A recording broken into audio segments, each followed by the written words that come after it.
good evening, everyone. So, first of all, I would like to thank to God to be a part of this mission trip. So, this revival for me and with my wife, Sister Shara. So, and then, kasama ba ito sa bilang?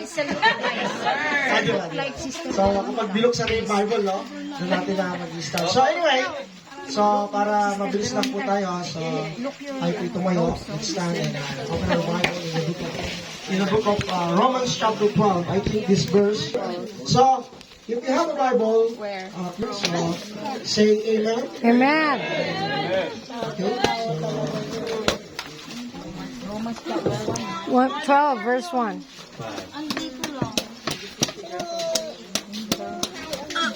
Chapter 12.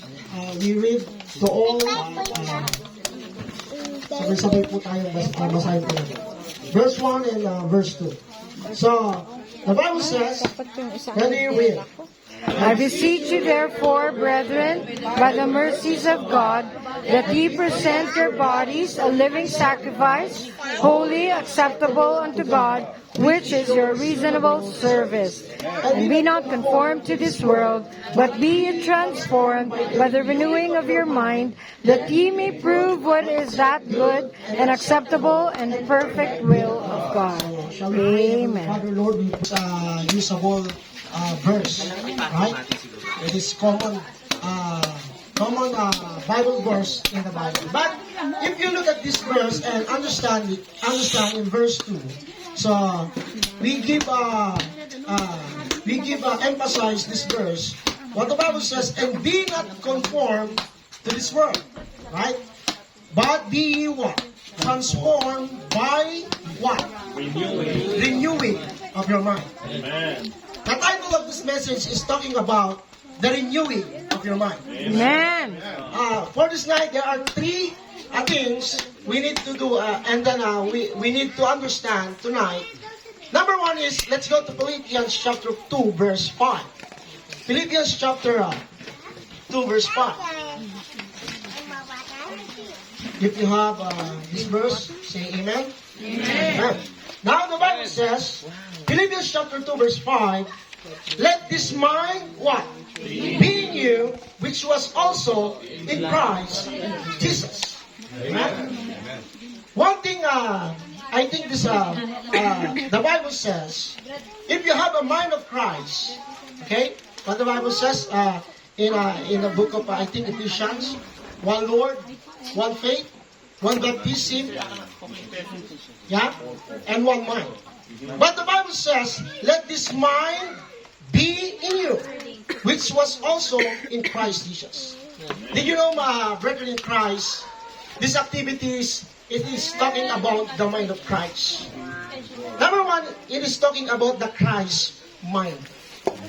Amen? So, pwede itagis na kita.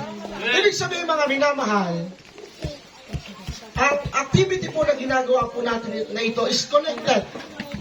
Okay? Connected to our life that the Lord Jesus Christ, I think that the Lord Jesus Christ is meron po siyang plano, one plan. Okay? To save us from our sin. Amen. So, ibig sabihin, mga minamahal, why we are conducting to mission trip and to reach the soul to the other islands, the purpose of this mission trip is to tell about what will happen after our life in this world. Right? Ibig sabihin, mga minamahal, kailangan po na meron tayong kaisipan ng Diyos na kung saan ang sinasabi po ng Bible, let this mind be in you. Right? Which we was also in Christ Jesus. Ibig sabihin, mga minamahal, I tell this tonight, I told you, that the mind of Christ, okay, at na kailangan po natin, nang sa ganon, mga minamahal, ang plano po ng Panginoon to reach every people, katulad po ng pinuntahan po natin kanina. Amen? Amen. Alam niyo po, there are no like them to go there, to preach the gospel, to share the word of God, kundi po tayo ginamit ng Panginoon. Amen? So, number one, be a Christ-minded. Ano ba ang kaisipan ng Diyos? Ano ba ang kaisipan ng Panginoon? Bahagi ko ang kanyang kaligtasan. Yung buhay na walang hanggan. Yung eternal life. Amen? I know this message is gusto ko pong maunawaan po lalong-lalo na po tayo pong mga Pilipino. Right? So, this message, brethren in Christ, so, the one thing, so, isa po sa bagay na kung saan ay makakapag-renew. Okay? To renew to our mind, it is the mind of Christ. Right? So, number 2 na makikita po natin, let's go to Romans chapter 8, verse 6. Romans 8. Verse 6. Romans chapter 8, verse 6.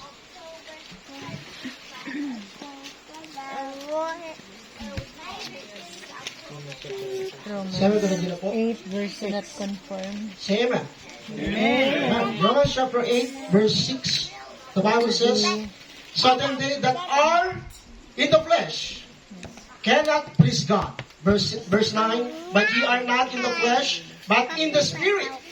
If say amen na din po ba? Amen. Yes. So, be that the Spirit of God dwell in you. Now, if any man have not the Spirit of Christ, he is none of his. And if Christ be in you, the body is dead because of sin, but the Spirit is life because of righteousness. Number 2, it is talking about the spiritual minded. Amen? Did you know, brethren in Christ, these activities, pumapatungkol din po ito sa spiritual na pamumuhay po natin. No. If you are not spiritually minded, wala po tayo dito sa oras po na ito. Amen. Amen. Hindi po tayo magagamit ng Diyos. We are not used in this ministry if you are not spiritually minded. Right? This is the one, how to renew your mind. So nice. Amen? Number 1, Christ-minded. Number 2, spiritually minded. Lastly, para mabilis naman po tayo, no? Colossians chapter 3, verse 1. Colossians. Colossians chapter 3. Yeah. Chapter 3. The world. So, say amen? Amen.